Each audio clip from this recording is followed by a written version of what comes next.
Welcome back in to the Pigskin Cafe. My name is Hampton Sipper, and I've got Graham Haney alongside me today, and we're going to be breaking down rivalry weekend and the coaching carousel that hopefully is finally coming to an end, but not without a few twists and turns before it does. Before we get into any of the action from this past weekend, where we're mainly going to be talking about the Iron Bowl and Alabama beating Auburn 27-20, before we get into that, please, if you haven't already, hit that subscribe button. We are so close to 400. If you hadn't done it already, please, please, please hit that subscribe button. Leave us a like, leave us a comment, and hit that notification bell. Now, with all that out of the way, Graham, let's get into last night. And, we came on last week and we didn't really review Eastern Illinois, but we did preview a little bit of the Iron Bowl. You and I both said this was going to be a game where you better have your Pepto-Bismol, your Tums, your Pepsi Complete by your side on your side table during the game because it was going to be down to the wire, gut-wrenching, anxiety-inducing, as it always is in Jordan Hare. But the main thing was just to win, baby. And Alabama did that in the critical moments. They came through, score a touchdown with about 3:50 left in the game, something along that lines, and they get the job done. I'll kick it to you. Instant reaction from Alabama defeating Auburn and punching their ticket to the SEC championship in a rematch against Georgia. Who could have seen that coming before the year started? Yeah, I know it's exciting, and to see Georgia in the SEC championship game is not something we would have predicted last week. It was kind of a shoe-in for Texas A&M to be the home team in the SEC championship game, have the best record, and they stumble and lose to Texas in rivalry week. Now it's Alabama and it's Georgia, but going to the Iron Bowl, Hampton. We're not going to break down the game, but I'm going to give you my reaction to it, and that is the game was close. It was, at least to the end, but I never lost confidence that we would take care of business, and I never felt like we were giving it up and about to lose, which in years past, You're better than me. in years past in the Iron Bowl, it would have been the complete opposite of, oh goodness, a bad decision. Now we're going to lose. Whatever it is, but I think that it all stems from confidence. Like we talked about after Eastern Illinois going into Auburn, is Alabama needs to rebuild their confidence in that it does not matter who they play, they're capable of winning. It does not matter what the schematics are. There are advantages. There are things to take advantage of. Against Auburn, you had a team that was. We said this before the show. Nobody in the Southeast thinks that Auburn is a bad football team. We think that Auburn has had bad coaching. And, it sums it up last night, the Iron Bowl, in that Auburn does not know how to win. And we'll get into maybe that changes in the future, but that stems from just their inability to overcome adversity throughout the season. And because of those two things, I was confident in Alabama through the entire game. Obviously, we get out to an early advantage, but in the second half, in the fourth quarter, the game is tied 20-20, 4th and 2. Alabama goes for it, touchdown. I think that just stems from confidence. Kalen DeBoer said after the game, I believe that our offense was good enough to get it, and if not, I thought our defense was good enough to stop them. And that showed up to be true. Alabama scored. Go back on defense and force a big turnover after letting Auburn probably drive a little bit too far. But, man, it does not matter what the score is in a rivalry game. As you said, Hampton, winning is all that matters. And for Alabama, that's all they had to do in order to punch their ticket to Atlanta and the SEC championship game. Yeah, I'm with you. I know there are many Alabama fans today that are complaining about how it looked. And I would agree. Guys, it was sloppy. There was poor execution. There was some befuddling coaching decisions as far as play calling, as far as game plan, all of that. But like we said last week, there's only been one time in the last like 20 years that Alabama has gone into Jordan Hare and it has been a blowout. Every dadgum game, no matter how bad Auburn is from a record perspective, and like you said, Auburn has a ton of talent and they have competed all year long. Even though they're 5-7, I think all of their losses were by 10 points or less. So they're not, little sisters of the poor. They're a talented football team, and you knew you were going to get their best shot. And in that stadium, all that matters is just winning. All that matters is winning. And before the game, we kind of, in our group message, we talked about predictions, like what's your score prediction? Mine was 26-21. So I was off by 1 point for Alabama, 1 point for Auburn. But this game, again, it reminded me a little bit of that 09 09 team. They go in there, they've got the SEC championship the next week against Florida. They get down 14-0 early, and then they come back. But on the final drive in the fourth quarter, they get the ball at the 10-minute mark, and they march downfield, and they put it in the end zone. And what did Alabama do last night? Got the ball around the 10-minute mark in the fourth quarter, came up with some pivotal fourth down conversions. You talked about the one that was a touchdown to Isaiah Horton. There was another one where Ty Simpson makes a play with his legs and gets it by the hair of his chinny chin chin. And you just find a way. And in these games, it's all that matters. Because guess what? In 09, it was ugly against Auburn. It was terrible against Auburn. But then the next week, you go and play Florida, and you beat them 32-13 in the SEC championship. Now, I'm not saying you're going to do that to Georgia next week. I'm just saying these games are different, and everybody who has followed this rivalry for a long time knows that. And I think for any Alabama fan out there, if they're being honest with themselves, you didn't know anything about the season. You don't know who Alabama lost to or anything like that. If you had told them going into the year on November 30th, 2025 at 3:30 p.m., Alabama's going to be 10-2, and they're going to be playing the SEC championship, every dadgum fan would say, sign me the heck up. So, yes, it's frustrating with how they played at times and how some of the flaws on this team that we have talked about continually year long, game after game. But we said last week this was a legacy-defining game for Kalen DeBoer. If you lost this game, I think things get hairy. I don't think he gets fired, but the pressure is ratcheted up a notch. I think there are wholesale staff changes. There may be some player exodus that we didn't see coming because if you lose this game, it's that monumental. But they didn't. They found a way to win the ball game, which they have continually done all year long. And you got to give credit to them, and you got to give credit to guys who came up big in the biggest moments. And so, talking about biggest moments, Graham, let's transition to the offensive side of the ball. It was not a pretty day for Ty Simpson. It was not a pretty day for this passing offense as a whole. But 4th and 2, you make it happen, and you throw the game-winning touchdown pass in the same end zone where Greg McElroy threw his touchdown pass, in the same end zone where Jake Coker threw one to kind of put the dagger in Auburn in 2015 to Ardarius Stewart, in the same end zone that the Gravedigger play happened 2 years ago. He throws the 4th down pass to put Alabama on top, and Kalen DeBoer to have the confidence, like you said, to trust your quarterback and trust your offense in that situation was incredible. I'd have kicked the field goal. That was a cojones move from Kalen DeBoer. And your player, your quarterback, who has been the most important player on this offense all year long, he met the moment. So I want to get your reaction to the offensive performance.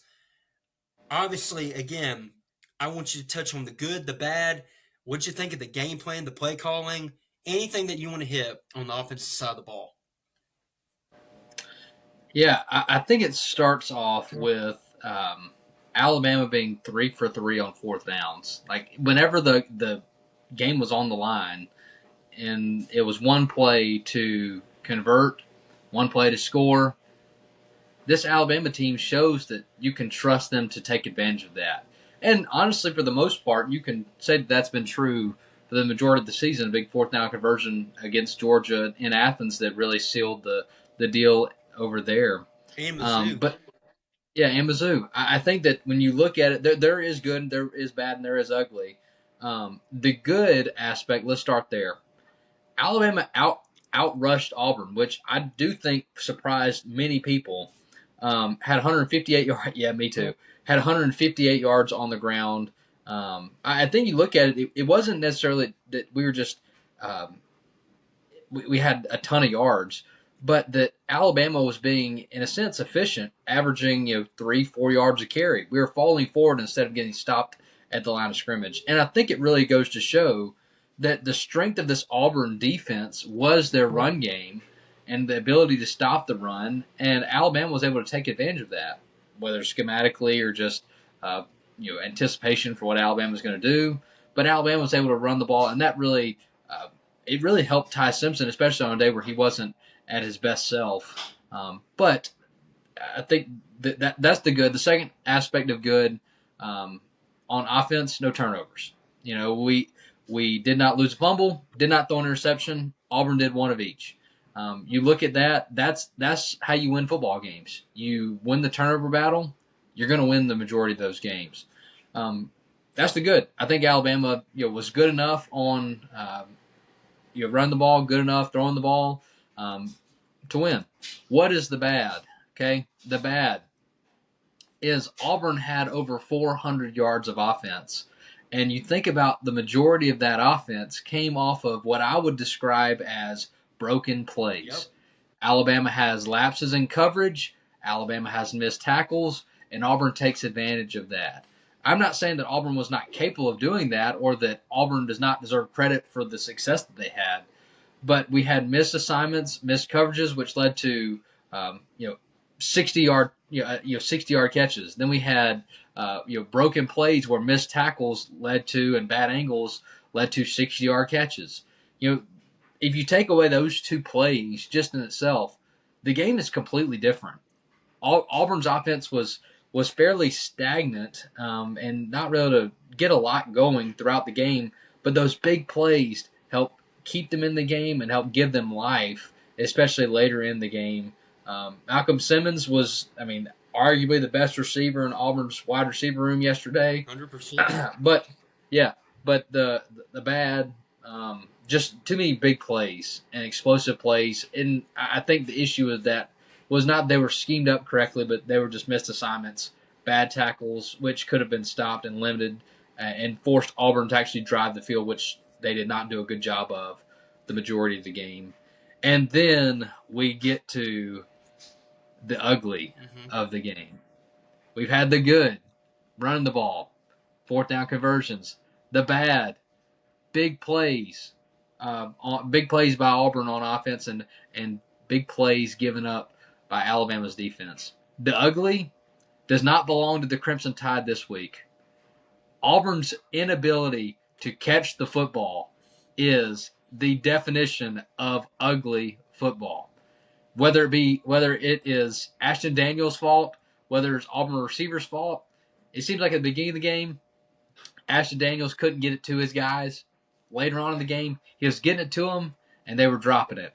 So the ugly in this instance helps Alabama, but the game would have been completely different had Auburn been able to complete more of the passes that they had thrown, and especially when you look at it, would have added up, especially over time. And maybe, who knows, maybe that takes away some of those big plays, but who knows, it also could have added to even more big plays and could have changed the outcome of the 90th Iron Bowl.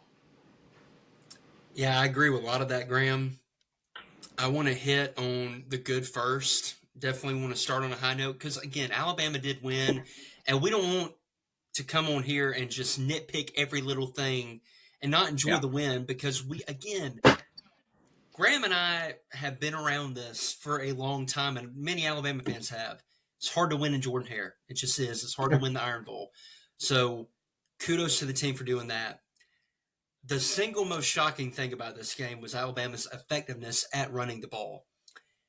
Jam Miller I feel vindicated. You should feel vindicated because you had it after the Missouri game or the Vanderbilt game. It was thank you God for Jam Miller. And let me tell you Yep. something, boys and girls. We have said on this show, and I said it last week, Jam was a different running back before the concussion. He was a different running back. And he was our best running back before the concussion.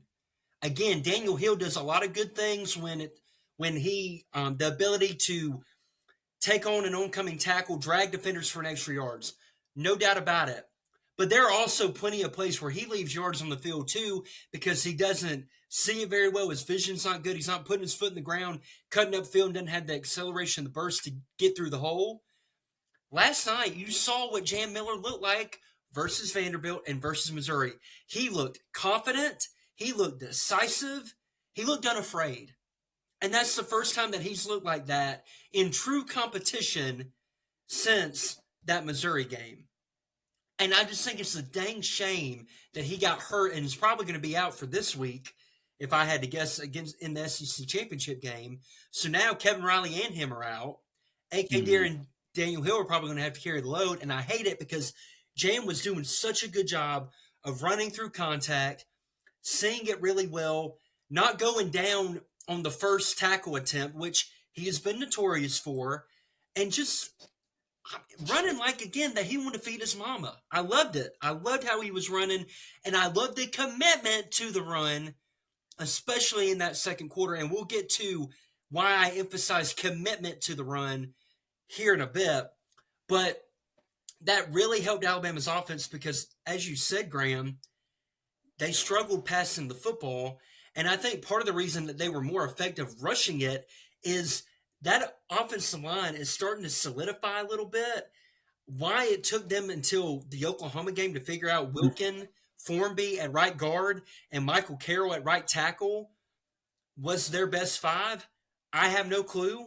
But it clearly is. That doesn't mean that they are an elite offensive line by any stretch of imagination, but it looks a lot smoother. There's a lot more effective communication, a lot more effective coordination of the run game playing out and on display with those five in the game, and especially on that right side. So that was encouraging. And I think that's something Mm-hmm. that they're trending up. That part of the offense is trending up. Oklahoma, Eastern Illinois, and then this game. Again, you can't really throw Eastern Illinois into that mix, but still. So we got that out of the way. Isaiah Horton, to me, another good. I thought he played really well, came up with some clutch catches. All three catches were for touchdowns, and they were all pivotal. I'll give you another good, and he's going to be included in some of the bad too, but Ty Simpson, I thought, competed his rear end off. That dude was getting blasted all game, and he kept getting up, he kept responding. And not only did he do it through the air in pivotal moments, but I thought his legs were a very crucial part of this game. Whether it be the 25-yard scamper he had on 3rd and 2 on the, I believe, first touchdown drive of the game, whether it be the read option that got called back for a touchdown where he got absolutely depleted, probably should have been targeting and it wasn't. And I'm not complaining. I'm just saying he got sent into the twilight zone after that play. And there were other instances where he was just absolutely smacked. But the kid competes with the best of them, and he made throws when he needed to make them. Now to the bad and to the ugly. I'm going to combine them both. The passing offense just simply has to be better. Part of it's the protection up front at times breaking down. Part of it is the receivers not separating. Part of it is Ty sometimes not seeing it properly. I think Auburn was doing a good job of disguising and mixing up their coverage looks, making it a lot more difficult on him. So he sometimes forced some balls that weren't there. And then there were times where just guys drop passes. I mean, Jam Miller, you have a perfect call for a blitz. You finally have a hot available to your quarterback. He sees it, throws it to him. Jam doesn't get his head around. That would have been a 15, 20, 30-yard gain, results in a 3 and out. But my biggest complaint throughout this game, and it's something we have said repeatedly on this show, and I want to get your thoughts on it after I kind of go into it. Ryan Grubb, man, sometimes he goes brain dead. I swear. It makes no sense whatsoever. The game changed on this one play. I think Alabama truly wins going away if when you get the ball back after it's 17-0, you forced another stop, you get the ball back and you call a flea flicker. That results in an incomplete pass and your quarterback getting absolutely smacked. Why? When you have literally just gone down the field, run the ball, running simple concepts, getting the ball out of your quarterback's hands quickly. You have athletes. You have a talent advantage in most of the games that you play. And in that particular instance, when you have a good thing going, what is the need to get cute? What is the need to outthink the room? And I like people were saying, well, if it had worked, you'd been fine with it. I really wouldn't have. There was no you call that if you're up 24-0, 31-0, not 17-0 when the game's still in balance. When if you score on that drive, if you go down the field and score on that drive, the game's effectively over. So play calling like that boggles my mind. Then you have a 3rd and 2 where clearly you just need to hand the ball off your running back, get the easy first down. Instead, you run a play action pass where everything's deep. And that gets to another one of my complaints. There are too many times on 3rd and 6, 3rd and medium, where the route combinations are not suited for a blitz coming at your quarterback. There are no hots built in to the route concepts. Everything's 10 to 15 yards downfield, and you wonder why your quarterback's having to hold on to the ball. Where can he go with it? Like the play that they ran at the goal line on 4th and 2, you need to be running that type of stuff all throughout the game. Ty thrives in the quick game. He's really, really good at it. He's accurate in the short to intermediate areas of the field, especially. But yet on 3rd and medium, all the time, everything's vertical. Everything's vertical. And then you don't call any bubble screens. You call one on like a 2nd forever. On again when you have a first down and you run a 2-man route concept, and of course they run deep, and there's no option for Ty to check the ball down, and your offensive line protection breaks down. There's so much of that type of stuff where you're not generating easy yards and easy touches for your quarterback and for your offense to get them going and get them in rhythm. And that has been my sole complaint all throughout the year. And then when you get the running game going, you abandon it at times. I mean, just completely abandon it. I remember there was one instance, first down, you run it 6 yards, it's 2nd and 4, and 2 straight passes. I just run the football, man. If it's working, keep with it. I get wanting to keep them off guard with the play action and everything like that, but there's got to be a balance. And I just think sometimes I get why Seattle fired them. I don't mean that to be ugly, but I get why Seattle fired him. So that is my main complaint with the offense, and why I think sometimes it's just really disjointed. Guys aren't executing at times, whether it be the quarterback, because again, he's responsible. He missed another deep pass to Jeremy Bernard that you got to hit. Whether it be the receivers not generating separation. Ryan Williams barely played. I want you to touch on that, Graham. I'm not going to get into that, but he barely played. Lottie Brooks didn't have a great game. Horton was the only one that really came up big, and you were missing Josh Cuevas. So I know that was a lot. Just give me your feedback on that. Am I off base in that critique? No, I don't think so. I feel like that's been consistent throughout the entire season is that Ryan Grubb and Alabama have not necessarily contribute to a positive game flow, if that makes more sense. Mm-hmm. Like it is good sometimes to try and break habits to like try and get the defense out of whack, just try and get them out of their comfort area. But for Alabama, there are some times where it is like, 3rd and 1, why are we throwing it? Or it's 3rd and 2, 3rd and 3.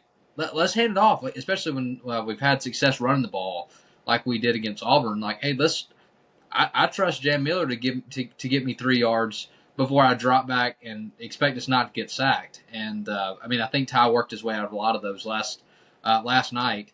But I don't really remember very many explosive plays out of the pass game, and I have not in several weeks. Right. Like you said, he overthrew Jeremy Bernard, had the defender beat by at least a step.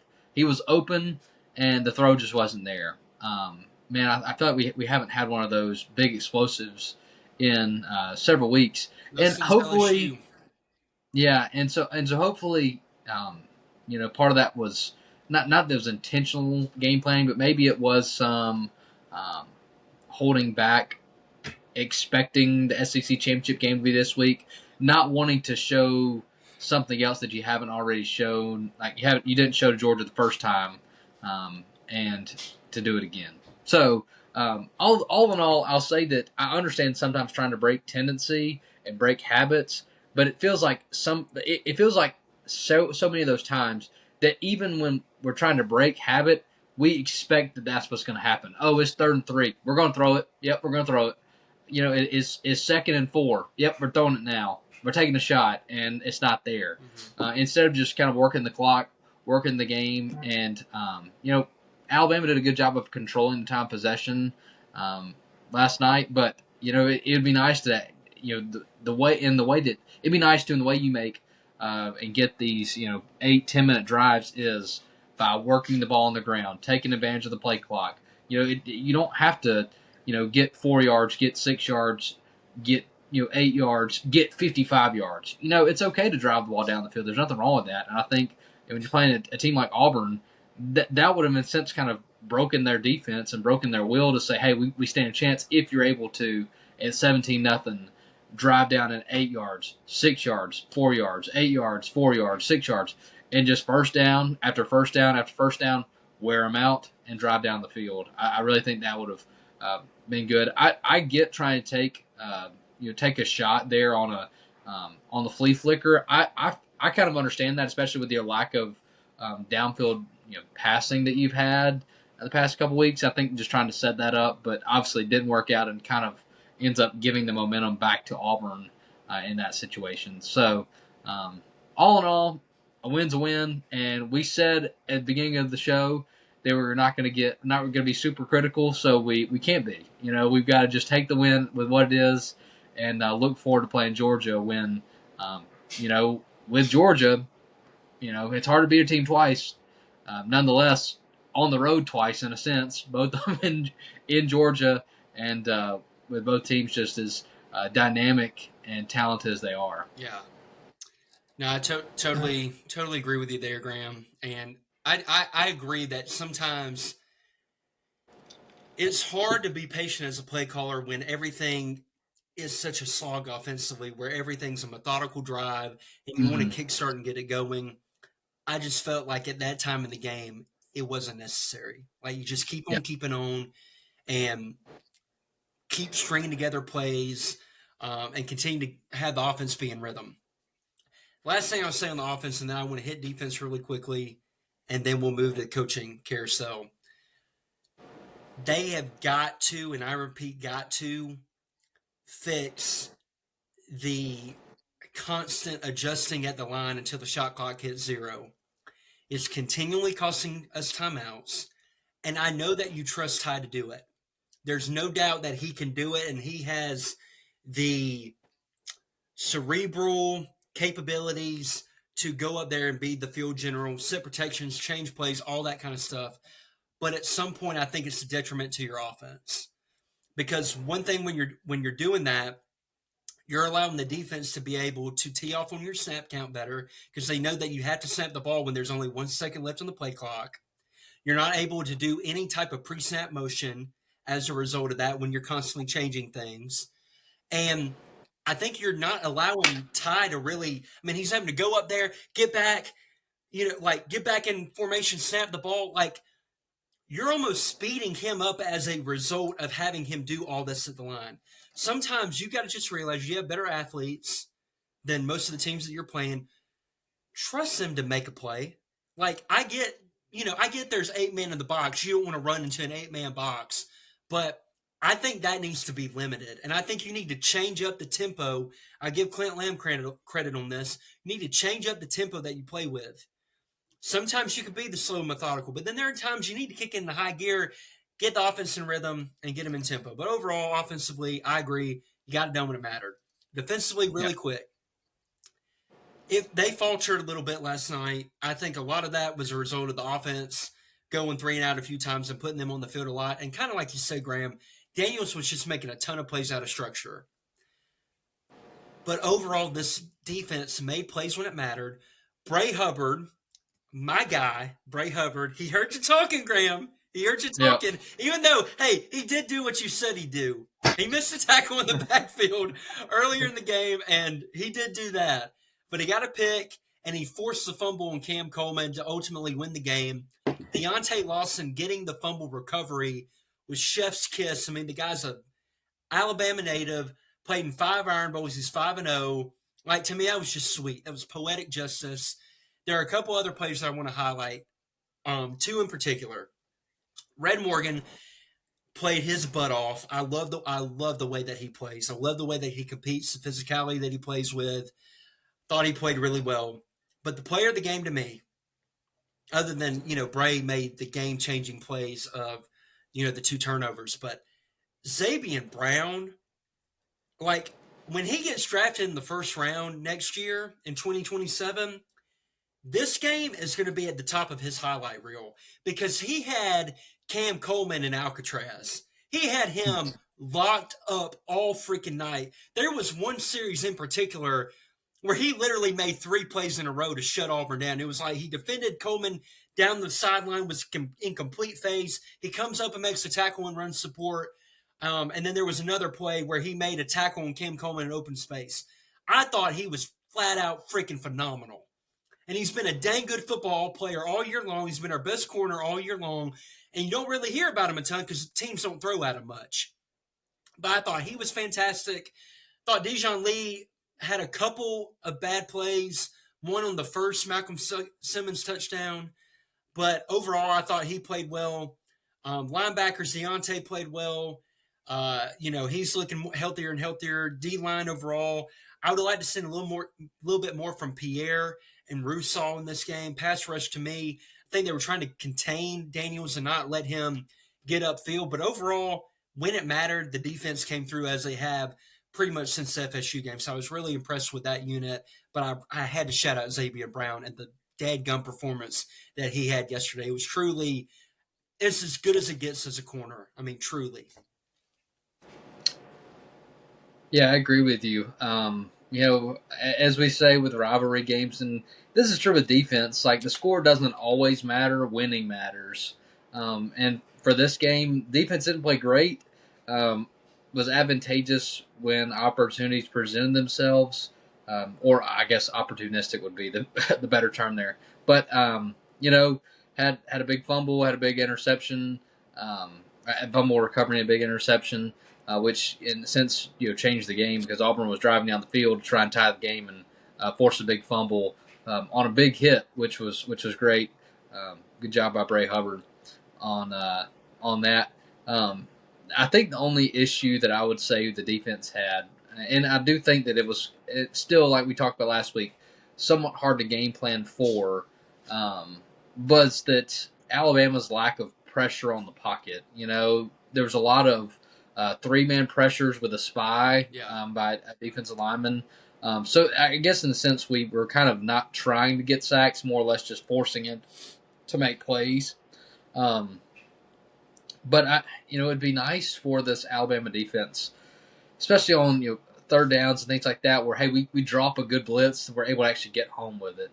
Only had 1 sack, which was I would say it's not good enough, especially with the way that the defense has played all year. 1 sack's not good enough, and if you play like that against Georgia, they're gonna make catches and they're gonna eat you up. So you gotta take advantage of that. So overall, not a bad performance. Winning's hard to do. Anytime you can do it, you got to be grateful. And all that said, it was good enough. Same thing with offense, and winning is the only thing that matters. Mm-hmm. Absolutely, Graham. And when they did, and now they have an opportunity to play Georgia in the SEC championship. And let's just go ahead and hit this real quick, and then we'll get to the coaching stuff. to round out the show. Mhm. Obviously, like we mentioned, I think winning this game was huge for Kalen DeBoer, and you could tell at the end of the game how much it meant to him. I mean, when he looked at Ty and got emotional, about got me and got me emotional, just to know that no one believed. I mean, no one believed in him after the Florida State game. Nobody thought they'd be where they're at this point in the year after the Florida State performance. But those guys bonded together, they locked arms, and they got it done. And I think that's why it meant so much. And obviously, how last year ended, you were in a similar situation, but you got it done this year. To me, that shows growth and that your program is trending in the right direction. And that despite all the flaws on this team, I think with the recruiting class they have coming in, I think the future is very bright at Alabama. I truly believe that. Even with Marcus Shepard leaving and going to Oregon State, congrats, coach. But they faced Georgia yet again in the SEC championship game. It's tough to beat a team twice. There's no doubt about it. And I think Georgia, until they played Georgia Tech, I thought they were playing their best ball of the year down the back half of the season. I don't want you to break it down. I'm not going to break it down. Just kind of give me your gut feeling going into this game, and also answer this for me. Does Alabama absolutely have to win this game to be in the playoff? Because personally, I think they're in regardless unless they get absolutely skull drug, which I don't anticipate happening. Yeah, I mean, you're grateful to be able to, you're grateful to be able to play in the SEC championship game any year, and especially at the way this year started with a loss to Florida State, an embarrassing loss to Florida State. Now, I think it's a testament to the improvement that the guys have made, coaches have made, players have made over the season and throughout the off season, to show like, hey, that was not the football that we're going to play here, and they really got it going in the right direction. Currently, the SEC championship game, Georgia is favored by 1.5 as we record this podcast. I mean, really a coin flip. I mean, that's as close as it can really get. So the sports books don't know, and if they don't know, then I don't necessarily know that we know. But my gut feeling, Hampton, I kind of like the way that you said that. Georgia felt like playing their best ball, and then played Georgia Tech, and really, it's kind of an ugly game on both sides. Just Georgia just was less ugly than Georgia Tech was, but they're playing for the second week in a row in Mercedes-Benz. I don't know if that's a benefit to Georgia, or kind of just negated to the fact that you're kind of on the road 2 weeks in a row. Mm-hmm. But all in all, I'll say this: I feel like the way that the first game ended, with Alabama, in a sense, being in control the entire game, and the score ended up somewhat being closer than the game probably felt, I think Alabama can take care of business. I think Alabama can win against Georgia. The offense that Georgia has this year is not very scary to me. I'm not very scared. I don't get scared when I look at their offense. And Georgia's defense is still good. Do not get me wrong. Their offensive defense is still good, but not scary good like they have been in the past, especially on that defensive side of the ball. I hope that Alabama's able to bring some of what they had in the first matchup with some extra wrinkles, and able to work that out and take advantage of that. Leading into the playoff conversation, does Alabama have to win in order to make the college football playoff? Well, I think it kind of depends on what else happens out there, first off. I think that what else happens really determines how it all unfolds. The ACC champion, if Duke ends up winning the ACC championship game at 8-5, that'd be their 8th win. Does that really convince me that ACC deserves 2 teams? No. So do I think Alabama should be in regardless? Yes. I don't think you should be punished for making it to a championship game and losing if it's close. If Georgia beats Alabama 45-0, I think you pack your bags and try again next year, because that that's not a matchup that you should see in the college football playoff. However, if it's close, which I think everybody expects it to be close regardless of who wins, I think that either team should be in. regardless. The Big Ten's different because Ohio State and Indiana are both undefeated. The Big 12 with Texas Tech and BYU in a similar situation. The winner of that one's definitely going to be in, but will the loser of that one be in as well? It's hard to tell. I do think that if I was the committee, I would prioritize making it to the championship game in both instances for the Big 12 and for the SEC. Because, in a sense, if you don't do that, you reward people for not taking care of business when they need to. If you punish Alabama for losing, or if you punish BYU for losing, or something like that in championship games, then you're basically saying that, hey, you know what, you made it there, but really you shouldn't have. And that, in a sense, is kind of you're going to punish them, and I don't think that you should do that because especially with all the junk that's going on throughout college football right now, I think that if you have stability in your program and make the championship game, then in a sense you should kind of get the edge over other teams that are in similar situations in your division, in your conference, and throughout the rest of the country. But all in all, I think Alabama can win, and I'm hopeful that they will. But we will see, obviously, on Saturday. The minute that you punish Alabama for losing an SEC championship game in a game that they earned the right to play in, and Yeah. that if they didn't play in, they would be in automatically into the playoff, is the day that the conference championship game dies. And they're Yeah. already dying. Let's be honest with ourselves. I don't think they'll Mm-hmm. be around for like in 2035. We're not going to be playing the SEC championship, the ACC championship, and so forth and so on. But if you do that, it's like it will be canceled tomorrow. Or next Sunday if you do that. So I think Alabama has firmly entrenched themselves in the college football playoff, unless, like you said, they get beat 50-0. They Yeah. have as good a resume as anybody in the country, Mm-hmm. going on the road to beat Georgia, then the 5-game stretch that followed. I simply believe that they are one of the top 12 teams in the country. And I would agree with you. If BYU beats Tech, it gets interesting. I just don't see that happening. I watched Yeah. BYU play Texas Tech the first time. They looked completely outmatched. And BYU Yeah. hadn't played anybody all year, let's be honest. Mm-hmm. Other than Tech, and when they did, they got mollywopped. Yeah. Yeah. So I don't really see that happening. I think if Duke wins, the ACC is going to get left out. Their championship contender is going to get left out, and you might have a James Madison get in if they win the Sun Belt, and then have North Texas or Tulane get in the Yeah. playoff. I truly think Yeah. that's in play. And to me, again, that shows why the group of five, like extended handout, like you shouldn't get an automatic bid for being in the group of five and winning your conference championship, in my opinion.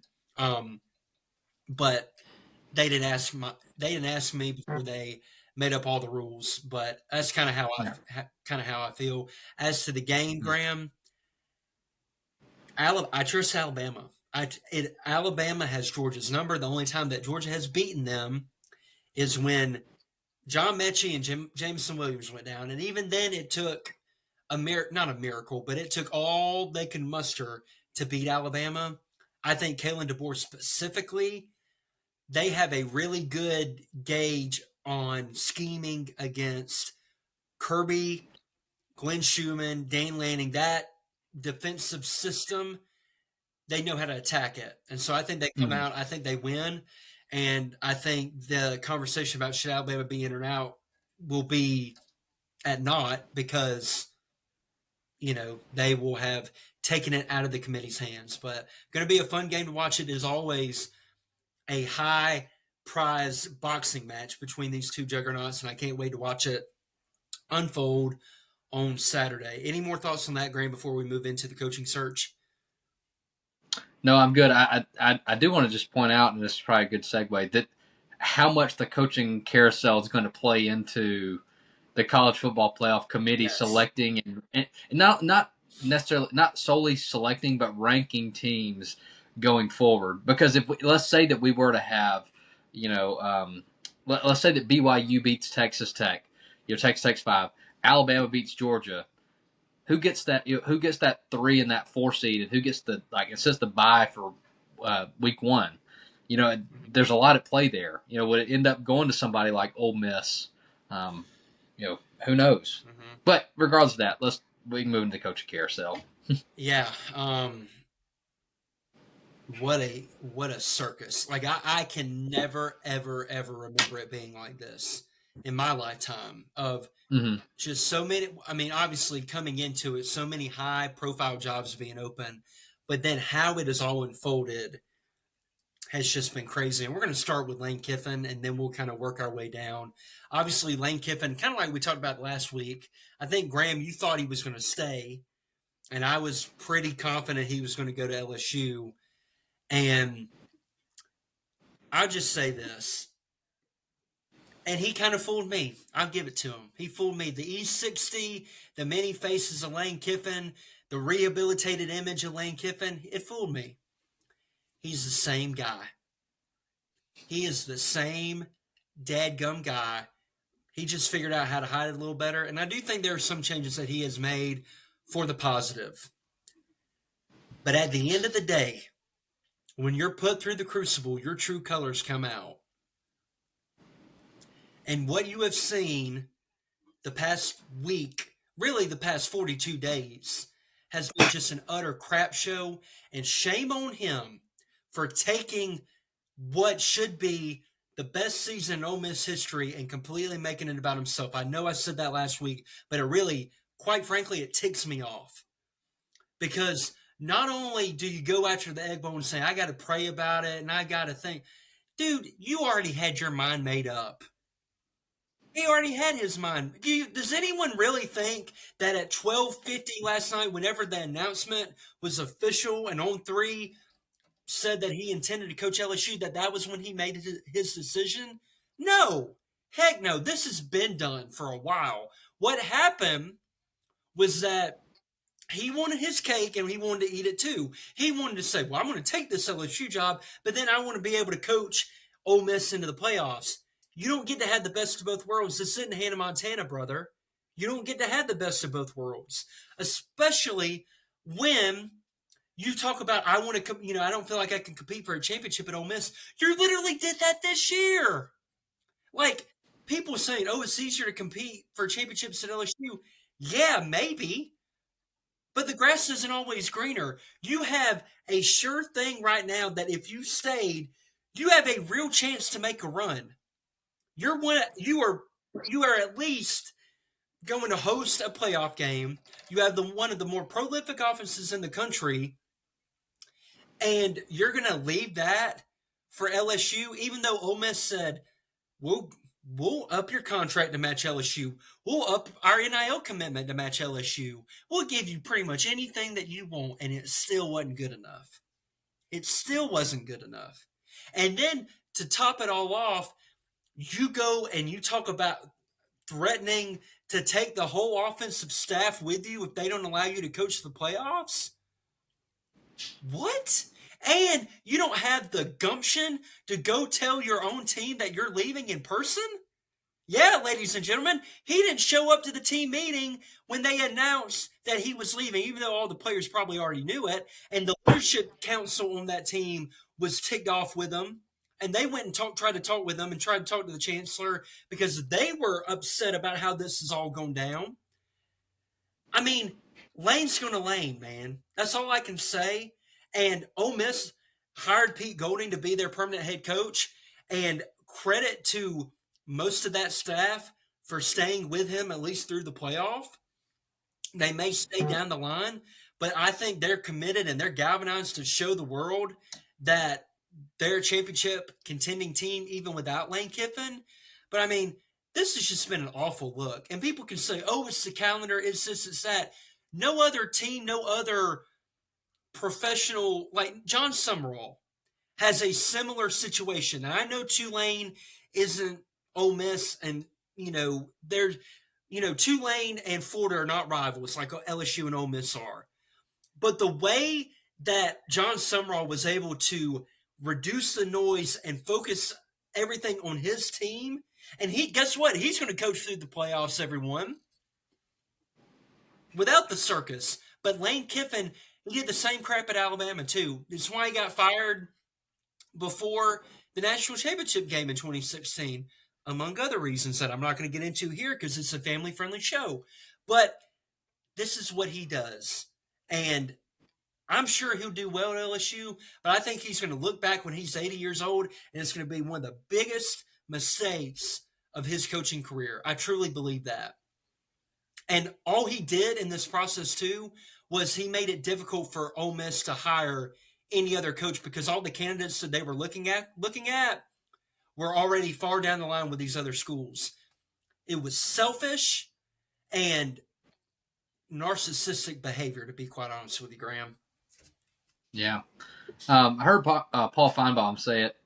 Just watched a video about a few hours ago, and it's like we thought that Lane Kiffin had grown up and matured, and it's like, well, turns out he didn't.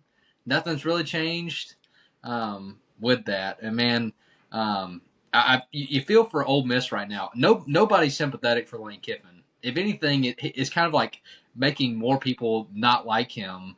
That don't even have a dog in the fight. Yep. Neither of us have really a dog in the fight in this, and I mean we don't like the way that he's handled it.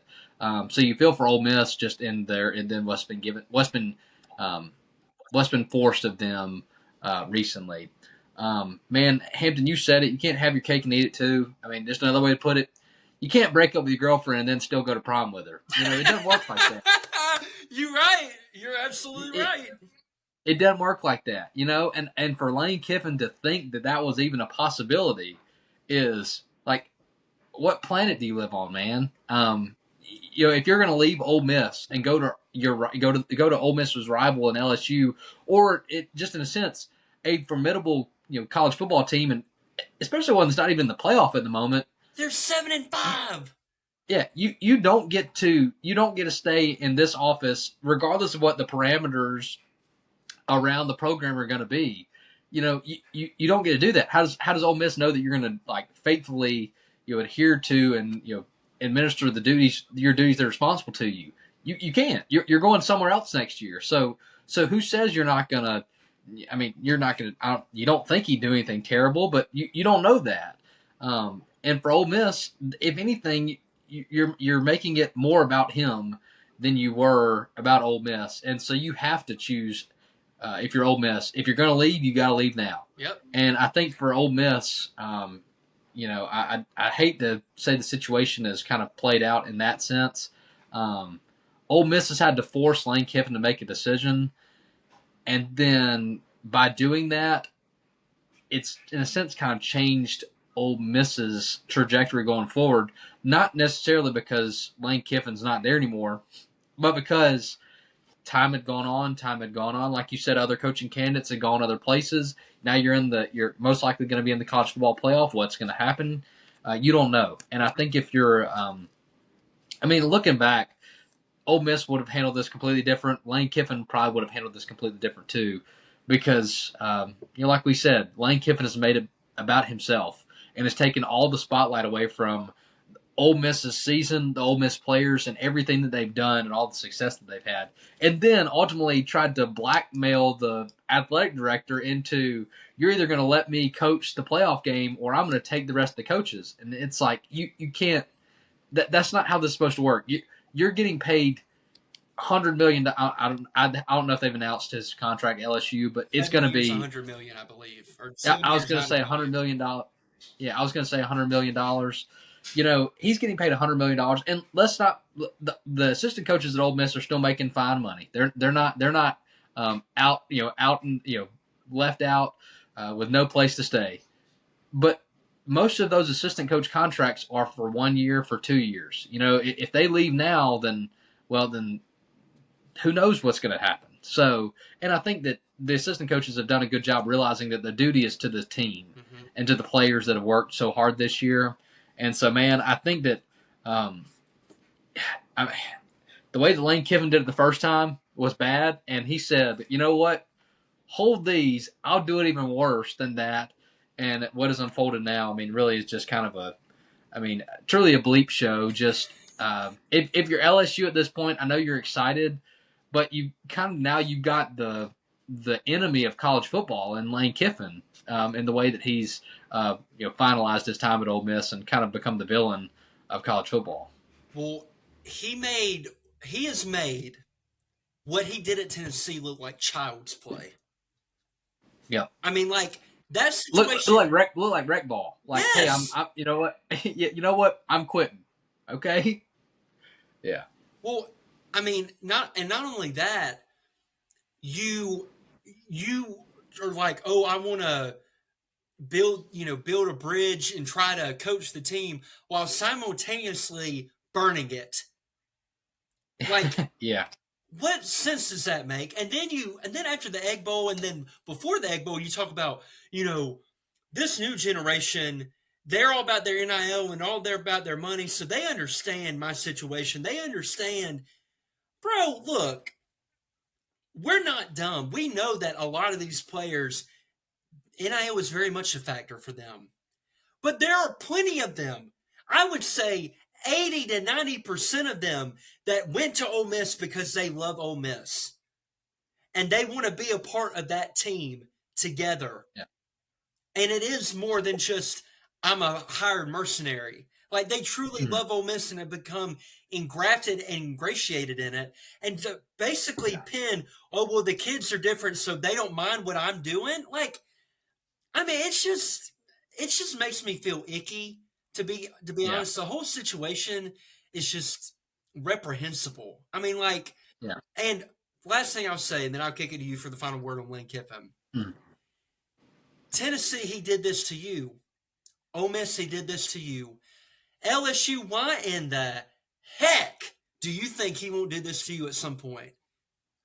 As you tell me, fool me once, shame on you. Fool me twice, shame on me. Fool me three times. I mean, like you run out. I mean, it's unbelievable. And again, I feel for Ole Miss fans. That's my final word. I just feel for Ole Miss fans. Yeah. Um, Definitely. This is the last thing I'll say about Lane Kiffin. It's really not even about him. The players all throughout the country, NIL has become such a big deal, and they are, in a sense, getting paid to play. That's just the truth of it.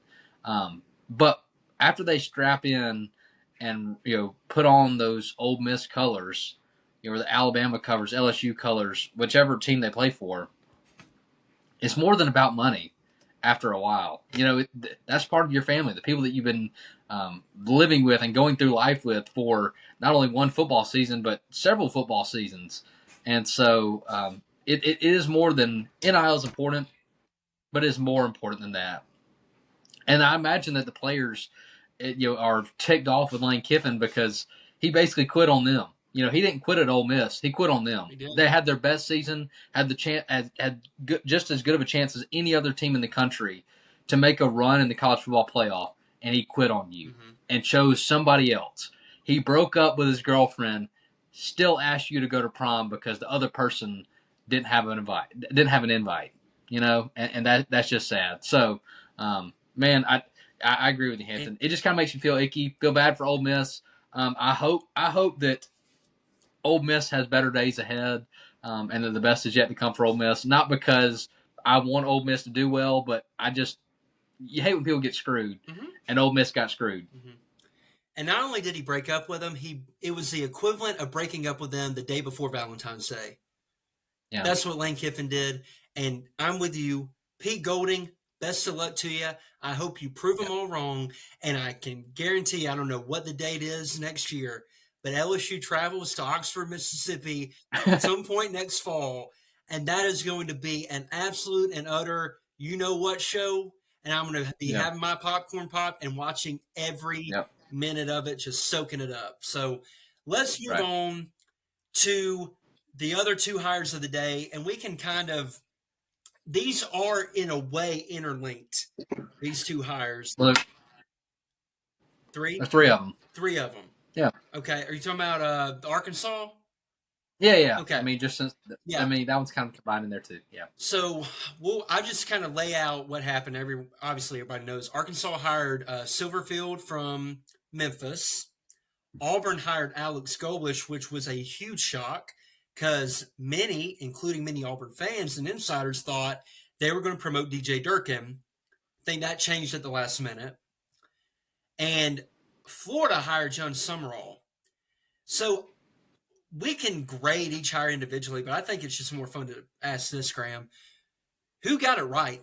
Like, who do you think made the best hire out of these three? It's a pretty easy decision for me, to be honest. Yeah. I think you look back at who did it the right way, and that was Florida. John Summerall is one heck of a football coach. As two Troy alumni, we've seen John Summerall do well in the group of five. And I think for so much of college football nowadays, and so much of what the three teams that we're talking about have struggled with was finding ways to win. Not that they were bad, but they just didn't have a way and could not find a way to win. John Summerall is a dude that just finds ways to win. Yep.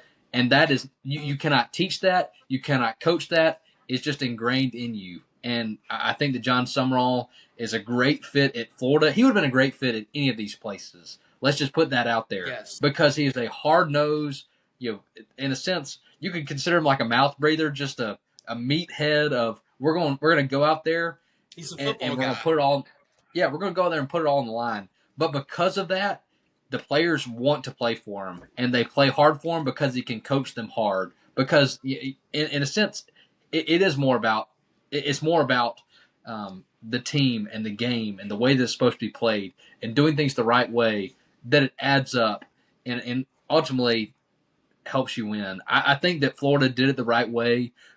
They saw they were out on Lane Kiffin. Hey, we're going to pivot to the next guy and make sure that whoever we hire is going to be able to take the reins and have control over the system. There have been some rumors that Florida was hiring a former general manager of the Jaguars, but I imagine that's with John Summerall's approval because let's be honest, in college football, the head coach is a lot more important than the general manager, which some schools don't have that right yet.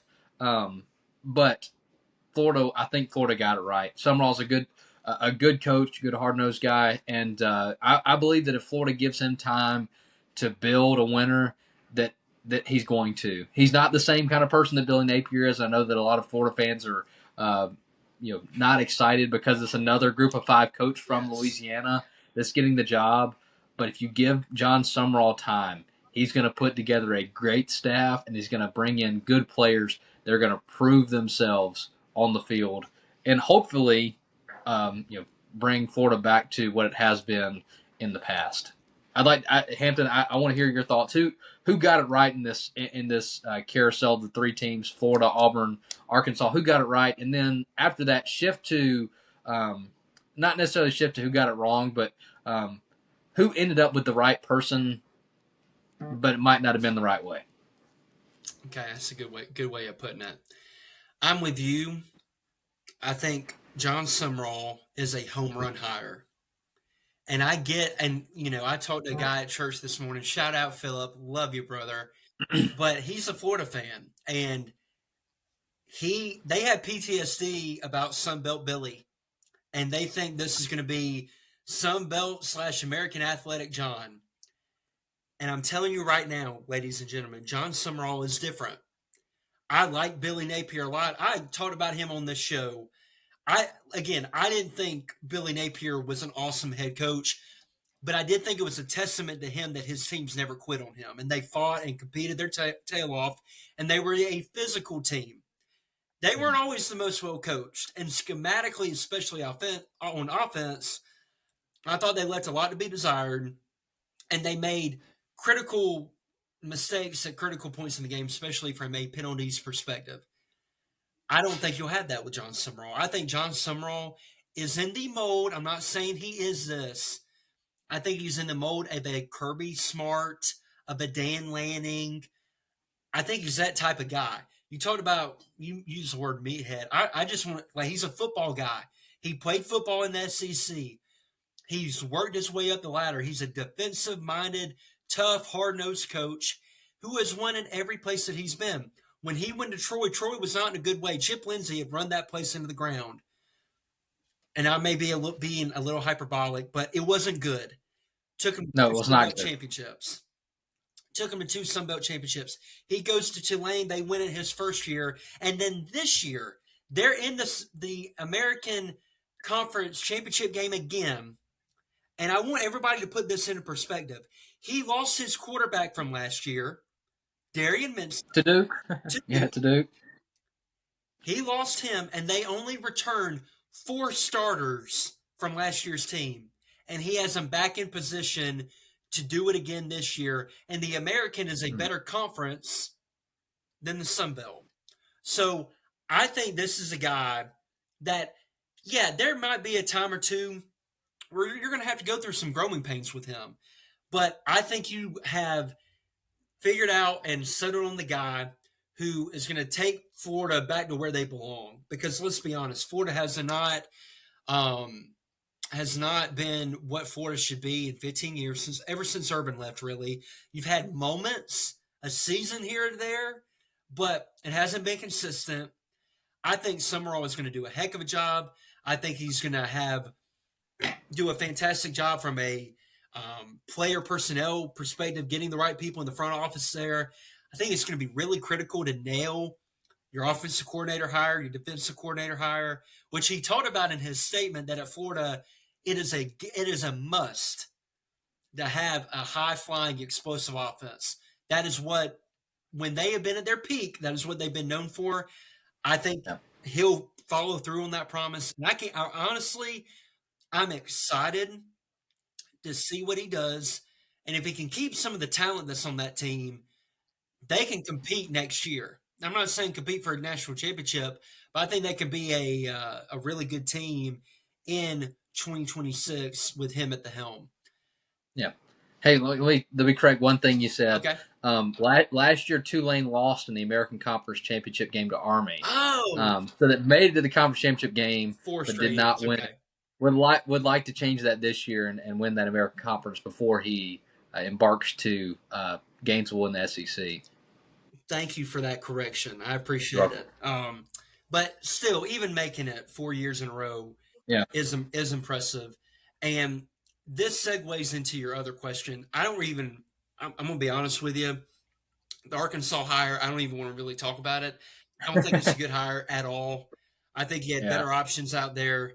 And apparently, Memphis wanted to get rid of that coach anyway. A lot of their fans did. And so you yeah, did them a service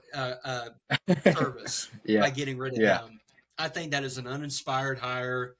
And I think Arkansas is just going to be what they've been mediocre, bottom of the Mhm. barrel with him at the helm. I think they'd have been better off with Kane Womack, to be honest with you. Um, Or Eric Morris from North Texas. I mean, I think either one of those would have been more 100 exciting. Yeah, 100%. and I hope Ryan Silverfield might be good. Memphis started off the season really good, and then it's kind of fallen apart in American Conference play. But did beat Arkansas, so I guess it's a little bit better than what you had. So I mean, maybe an upgrade, but not very much of one. So maybe a 6-6 team going forward. But um, yeah, I agree They with you. beat 2 and I'm 10 not very Arkansas, baby. Let's go. yeah, I'm not very impressed with. I feel like you're very much settling by hiring Ryan Silverfield to Arkansas, and that's all I'll say. I don't think this. Yeah, that's all I'll say. I just feel like you're settling. I don't really feel like you're doing a service to anybody by hiring him. Well, and could you really expect anything less from the AD, Hunter Yurchek, who, Yeah. I mean, all their fans can't stand him from all accounts. And then he goes up on the college football playoff show, which just spouts utter nonsense week after week. I'm not shocked that they had a middling hire, but Auburn hires Alex Golish, and that to me is where I don't know if they necessarily got the right guy, but they got a better guy than I think many of their fans were anticipating. Because I'll be honest, Jake Crane and Company. I know I don't. I'm sure people listen to their show a good bit. Not sometimes do. He's very well connected at Auburn, and he was adamant that they had a deal with DJ Durkin and that he was going to be announced tomorrow, or not tomorrow, but today to the team as their head coach. And I'll be honest with you, I think that would have been a big mistake if that had happened. Big mistake. Because I don't think DJ Durkin I don't think he would have elevated that program. I don't think he Mm-mm. is the type of head coach that you really want. They had John Summerall locked up. And from what Jake Crane said on his show, and I'm going to give him full credit for this because this isn't my sourcing, but Can't sue us for saying it. We're just repeating it. we're just repeating it exactly. So they teach you MLA and APA in high school. This is my job of citing and not plagiarizing. But Yep. apparently, Summerall wanted Auburn, and they were down the road on a deal. And Auburn, there was another job that John was interested in, and I think it probably was Florida. Auburn was on the lower end of that offer. John was trying to negotiate to get a little bit more money. Wasn't offended or didn't walk away or anything like that. As a result, and they keep on talking, and then John Cohen says, "Hey, would you keep DJ on staff?" And John said, "I'm not going to promise you that, but I'll absolutely interview him, sit down with him, and then we can I'll make a determination." Well, then apparently, unbeknownst to John, he hears from other people out of Auburn that John Cohen went behind his back and had already restructured DJ's deal and was going to give him a raise and everything to keep him on staff after telling Summerall, "You don't have to keep him." And so after that, Summerall said, "I'm out." Like if you're gonna enforce a guy or impose a guy on me and not give me full reins and full control from the jump, and we're already having this type of chicanery going on, I'm not going to be a part. So that's why many people thought it was going to be DJ Durkin, but then they pivoted to Golish, who I think has done a good job at South Florida. I think you and I both would agree that he's done a good job. I think his record is Mm-hmm. 24-16 at South Florida. He's an offensive, guru. He runs the Josh Heupel system. Mm-hmm. I think he is a good hire. I don't think this is a home run. I think John Summerall would have been a home run. Anywhere that John went, I would have said it was a home run. And I'm not, even if he went to Auburn, I know I'm an Alabama fan, but I call it straight down the middle. If John would have gone to Auburn, that would have been a home run, and I think he would have done excellent there. With Golish, it's a little bit more wait and see with me. Because while Heupel's offense has been really, really good, I think especially, Heupel modified it a little bit more this year to make it a little more pro-centric. I don't know if Golish has really done that. And Heupel had to do that because a lot of teams and a lot of defenses had adjusted on how to defend his offense. So I'm kind of interested to see if that evolves over time. Obviously, I think he'll recruit pretty well. Auburn, if you have a coach with a pulse, they can recruit top 10, top 15. This one is just more wait and see. I think it's definitely better than Durkin, but I think you blew it not getting Summerall. And Mm-hmm. that's kind of my analysis on it. What do you think, Graham? Yeah, I feel like I very much agree with you. The only difference I will say, I feel like Alex Golish is a great hire contingent that if the requirements are you have to keep DJ Durkin on staff, because I don't know there's a lot of coaches out there that would want to agree to, okay, you can be the head coach, but we're going to pick your defensive coordinator, because then you don't really have full control of your staff and running your meetings and stuff like that. So that does not mean it's a great hire. I think it's a great hire for the situation. If DJ Durkin has to stick around, then Alex Golish is a really good hire. But I don't think it's as good of a hire as John Summerall is at Florida. I think that one thing that Auburn has struggled with, just as an outsider looking in, is that Auburn has gone after the same, in a sense, mold of head coach these past few times. Yep.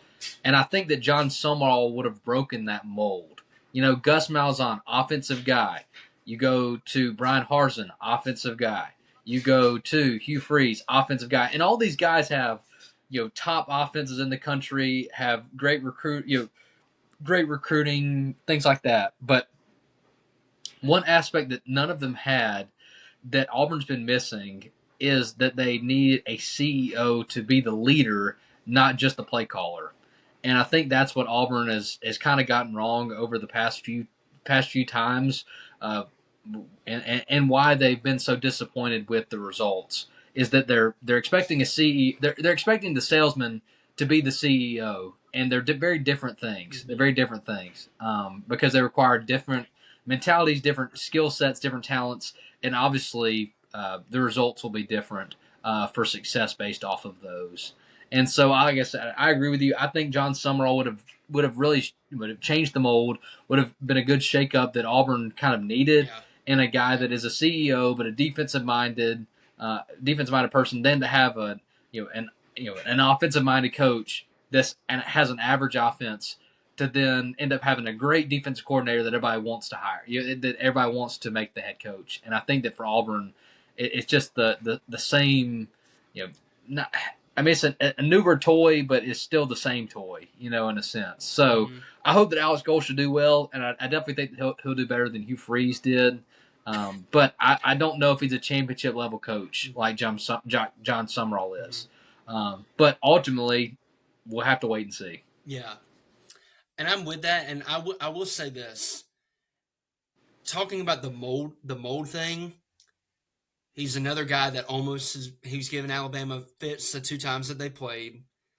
So Yeah. I definitely think that's the feather in his cap. And Auburn Mm-hmm. fans, look, I'm not trolling or anything like that, but that is a thing. I think that's one of the main reasons you got the job. One of the main reasons that you got Jackson Arnold was because he beat Alabama last year. There's a lot of that, and I Mm-hmm. that played a factor here. But I do think Alex is about the right stuff. I think he's going to try to Yeah. come in and change the culture. And I think Mm-hmm. I definitely respect him a ton more as a coach than I ever did Hugh Freeze. I think he's about the Mm-hmm. right stuff. Yeah. It's just going to be a little bit of a wait and see. On a letter grade scale, I'd give it like a B plus, which I think that's a fair grade. There's a lot of unknown. John, I'd give an A plus. Silverfield, F. I mean, I'd gi- I I'd give Silverfield and Arkansas. I'd give Arkansas a solid D minus. I would give Silverfield a solid C plus, like making the most out of the situation.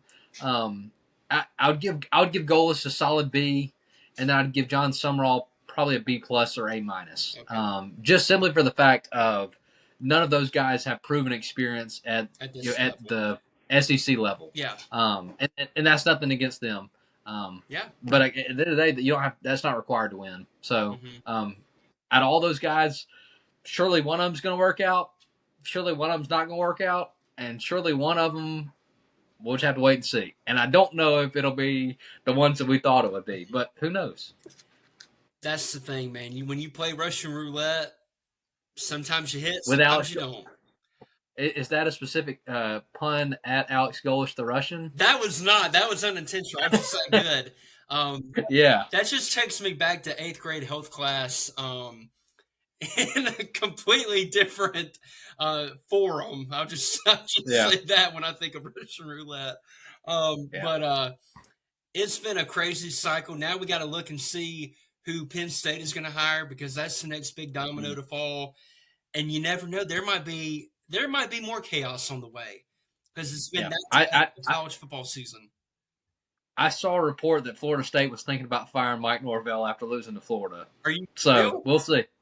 That's what I saw, but that doesn't mean it's going to be true. I think they're just like they're going to consider it.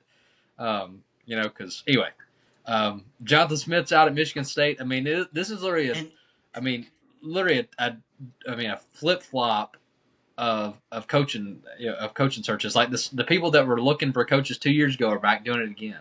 So exactly. It's honestly kind of like teams in the NFL that draft at the top of the draft every year. Usually, yeah, it's the same team cycling in and out. And on the yeah, Michigan State front, it looks like they're going to be hiring Pat Fitzgerald, who's the former Northwestern head coach, which I think would be a yeah, great hire for them. that'd be a good I think hire. that'd be Yeah, really really good. But Graham, we had a lot to cover today, brother, and I we think did. we have broken it down. We could probably be talking for another 2 hours because there's more Mm-hmm. ins and outs to all this. But regardless, we will be back next week to break down the SEC championship, the other conference championship games, and we're going to, at this time next week, we're going to have playoff matchups. I can't believe we're here, Graham, but it has come and gone in a blink. And I'm just happy that more than likely this team right here is going to be playing in the playoffs, and we're going to be sitting at home watching the Citrus Bowl this year like we did last year. But thank you, everyone, for listening to this point in the show. If you haven't already, go ahead, subscribe, like, comment. Who do you think made the best hire this coaching cycle? What did you think of the Alabama victory? Whatever you want to throw in the comments, throw it in there, and we love reading them and love interacting with you all. Be sure to be back next week as we cover all the conference championship games. But the Pigskin Cafe is going to be closed for now. But until next time, chew on that.